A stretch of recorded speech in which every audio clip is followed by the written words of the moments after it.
We've all heard of multiple personality disorder, right? But have you heard of multiple style disorder?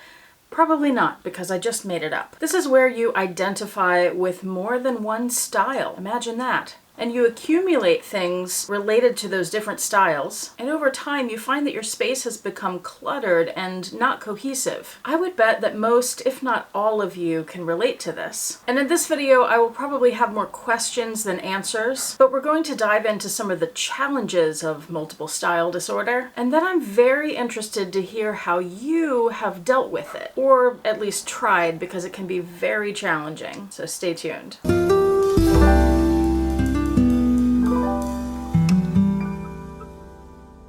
Hi YouTube, Autumn Beckman here. Welcome to my channel, or welcome back to my channel. My channel is all about luxury living on a budget, from high-end luxury handbags and small goods to the everyday luxuries of life. If that sounds interesting to you, please make sure you subscribe, click the bell notification icon to be notified when I post new videos, and be sure to like the videos that you enjoy. And one of the perks of subscribing to my channel is you get to see my community post on your YouTube homepage, where I post deals, discount codes, sales, and rare finds related to these beautiful things we love. So as many of you know, if you're a regular viewer, we recently moved from Texas to Oregon, and we downsized. We moved from a pretty spacious apartment to one that's quite a bit smaller and has more storage space issues. Because we decided to downsize, we purged a lot of things before we moved. And you never quite realize how much you have accumulated until you move, right? And while preparing for this move, I watched a lot of videos on moving and tips for moving and packing and decluttering. And one of the decluttering videos I watched was by Kate Swan. Now, if you don't know Kate Swan, I've been watching her for a while. I really enjoy her channel, and I will have her channel linked below. She is another handbag YouTuber. She has a beautiful luxury handbag collection. She's also very intelligent, and she has a lot of videos where she poses interesting questions and talks about interesting ideas. So I highly suggest that you go over there and subscribe to her channel when you're done watching this video. In the video that I'm talking about, she was also preparing to move, and she was talking about decluttering and how we accumulate things based on different versions of ourselves. And that really got me thinking. Kate was saying that when she moves to a new city, which apparently she's done a few times, I have too. I grew up in Houston, I've lived there most of my life, but I've also lived in New York, and now we live up near Portland in Oregon. She was saying that when she moves to a different city, that she kind of has a different version of herself. Like, it's a chance to reinvent yourself, an opportunity to be whoever you want to be. And that reminded me how fashion, the clothing we wear specifically, but also home decor, and I'm putting both of these under the umbrella of style, how those allow us to be different versions of ourselves too. And it kind of reminded me of somebody like Lady Gaga, who dresses very differently in different situations, almost like different characters. And in the real world, that relates to how we can dress differently and present ourselves differently in different situations, like business meeting versus a family reunion versus a date. But those different outfits and different ways we present ourselves are all still part of the same person. And Kate's video got me thinking about how we all, I think all of us anyway, let me know if you're different from this, we all like more than one style. And that also reminded me of a conversation that my husband and I had recently when we were designing our closet spaces here. I have a video about that. If you missed it, I will have that linked below too. And we were talking about shoes and shoe storage, and he was commenting on how many shoes I have. And he has like 3. He has more than 3, but you get the idea. He feels like he's very practical in his wardrobe. I feel like I'm practical with my wardrobe, but somehow my wardrobe is a lot more expansive than his. Part of that is accessories. But like with shoes, I have different styles of shoes for different occasions, and then for each of those styles, I need different colors. He's like, no, I just need one shoe. Well, I don't. I need a few different colors of that kind of shoe to go with different outfits, you know? And there are situational needs, and I am talking specifically about what we're wearing right now. So there's hot weather and cold weather. You need different clothes clothes for each of those. There's loungewear. You need different clothes for yard work or formal wear. Even in the category of active wear, there are so many different kinds of clothes that you might need. Clothes for going to the gym, clothes for hiking, clothes for when you're in the snow, clothes for when you're at the beach, not to mention all the accessories that go with that. And sure, you could overlap some of those pieces, you could layer for colder weather, but in a lot of cases, you just need different clothes. And in some situations, like in the case of my husband's shoes, if he has one pair of dressier shoes, then whatever color those shoes are, that limits the outfits he can put with those shoes. Whereas if I have black, brown, and something else, I have more options for my clothing. And when we're thinking about clothing and about home decor,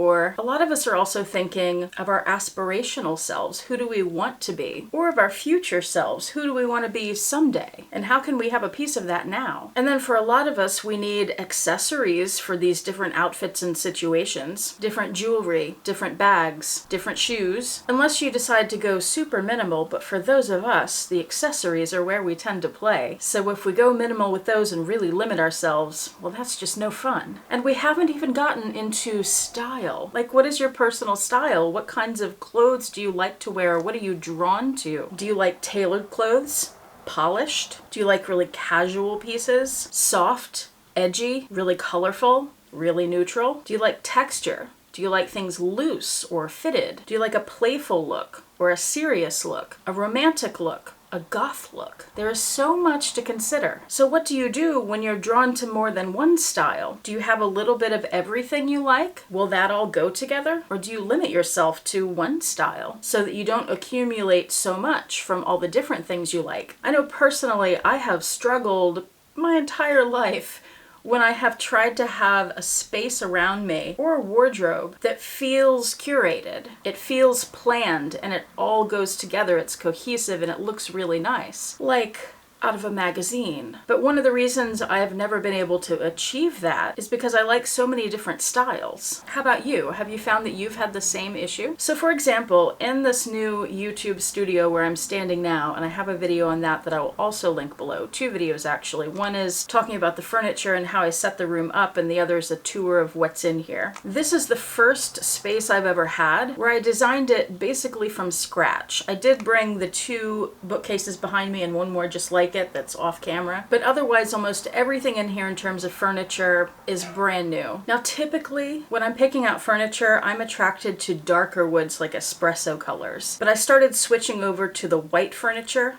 because of YouTube. Because on camera that white furniture is brighter and it makes the whole picture brighter. And I think that looks better. So I added these bookcases a few years ago, but I still had espresso furniture in my old studio and it was not cohesive. So I knew when we moved here I wanted to create a more cohesive look, so I got rid of all the espresso furniture and I bought all white furniture. And then I added a few strategic colors. Over the year, I've developed a color palette for my channel that's green and turquoise, which are 2 colors I'm really drawn to in handbags. Also some neutrals.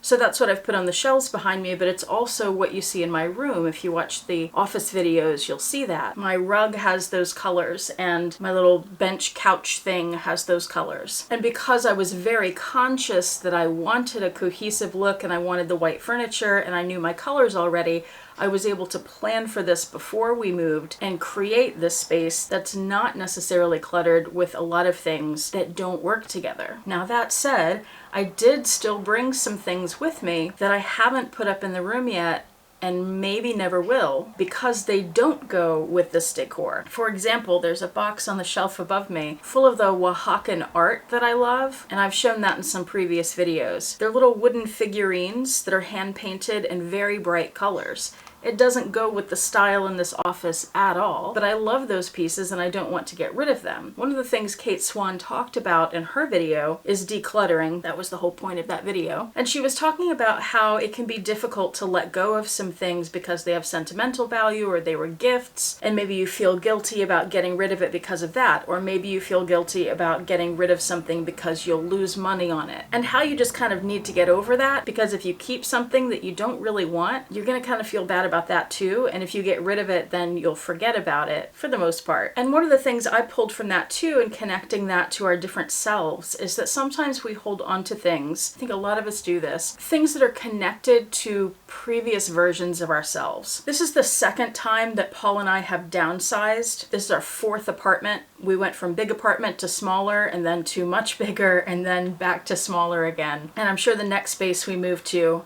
and there will be a next one. This is like our starter Oregon apartment. The next space will be bigger. So I know at some point I will have a space for the Mexican artwork. I have other artwork too that I haven't put on my walls because it doesn't go with the aesthetic of my room. But I've learned over the years when I have downsized these two times, and particularly that first time, I've learned to let go of things. You just do it. It's kind of like that Marie Kondo thing. If you look at something, you know right away usually whether you really love it or it's something you can let go. And things that have sentimental value or that remind us of a previous version of ourselves, or maybe even of a person who used to be in our lives, that stuff can be really hard to let go of. And some of it can also be related to a poverty mentality where you're holding on to everything because you may need it again someday. But a lot of us are in a better position at whatever this point of our lives is than we've been in previous positions. So just keep in mind that a lot of things, if you feel like you're going to need it again, you can probably just replace it. I did that in this most recent move with my art supplies. I'm an artist. I work in several mediums, particularly drawing, painting, photography, and digital art. And I got rid of a lot of art supplies because they take up a lot of space. And I knew that once we got here, whatever I needed, I could replace it. That's one of the things too that, at least for me, let me know how this is for you. Hobbies are one of the things that I find bring in a lot of stuff. Whether you collect something or you have a hobby where you need tools to do it, woodworking, drawing, painting, photography, digital art, sewing, reading, books are one of the things that accumulates so fast. Cooking, you name it. So many interests require lots of tools and supplies, and you can find that things just pile up so easily. So I'm very curious how you guys deal with this when you have these multiple interests, whether it's in clothing styles, home decor, hobbies, whatever it may be, and you find that you're accumulating all these things, and especially if they're not cohesive, how do you deal with that? One thing that I have found, at least for certain aspects of where I encounter this problem, is with clothing, because I'm not a big fashion person.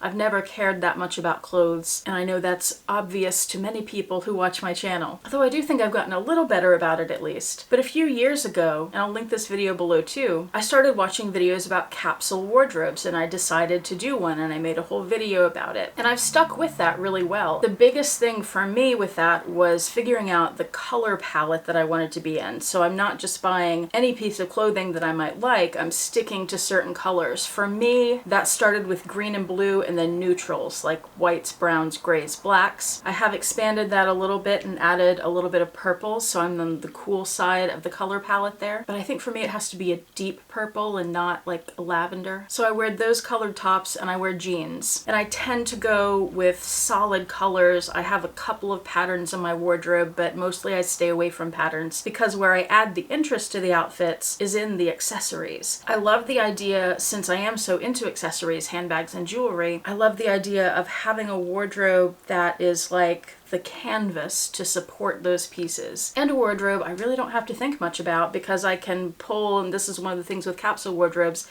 you can mix and match. So you pull a top and a bottom and they go together for the most part. And a lot of the times I'll just decide what bag do I want to carry today, and then I can go find an outfit very quickly that'll work with that bag. That also allows me to have a smaller wardrobe which takes up less space and creates less clutter. And even better, it means I'm not spending money on clothes all the time, which means more money for handbags. Now it's time for you to go check out Kate Swan's video. I will have it linked in the description box below, and make sure you subscribe while you're there. Thank you so much for watching. I do appreciate it. Hope to see you back here next time, and I hope you have a fantastic day. Bye.